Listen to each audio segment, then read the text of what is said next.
मसीह यीशु की क्रूस मेरी और आपकी जिंदगियों पर चलती है एक तलवार की तरह, ताकि मेरी और आपकी जिंदगी में मसीह यीशु दिखाई दे, ताकि मेरी और आपकी जिंदगी के अंदर मसीह यीशु जी सके। तो मेरे प्रिय भाई, मेरी बहन, अगर आप मसीह यीशु के पास आते हैं या आए हैं सिर्फ और सिर्फ आशीषों को पाने के लिए, ब्रेक थ्रू को पाने के लिए, मैनिफेस्टेशंस के लिए, कि आपके पास वो सब हो जो आप सोच रहे हैं, जो आप चाह रहे हैं, जो आप कह रहे हैं, वह तो आप एक भीड़ का हिस्सा हैं।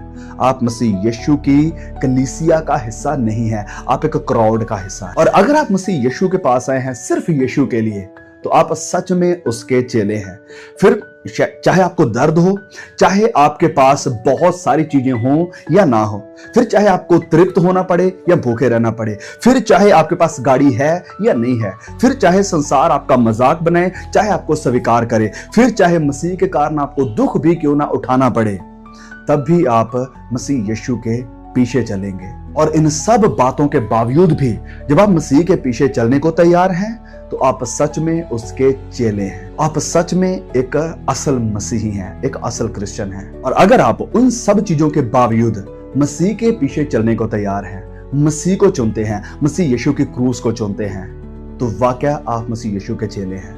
वाकया आप सच में एक मसीही हैं। तो सवाल यहां पर यह है, ये आज फैसला करने का समय है कि आप क्रॉस को चाहते हैं या कंफर्ट को चाहते हैं, मसीह की सलीब को चुनेंगे या उससे आने वाली सिर्फ बरकतों को, आशीषों को आप चुनेंगे।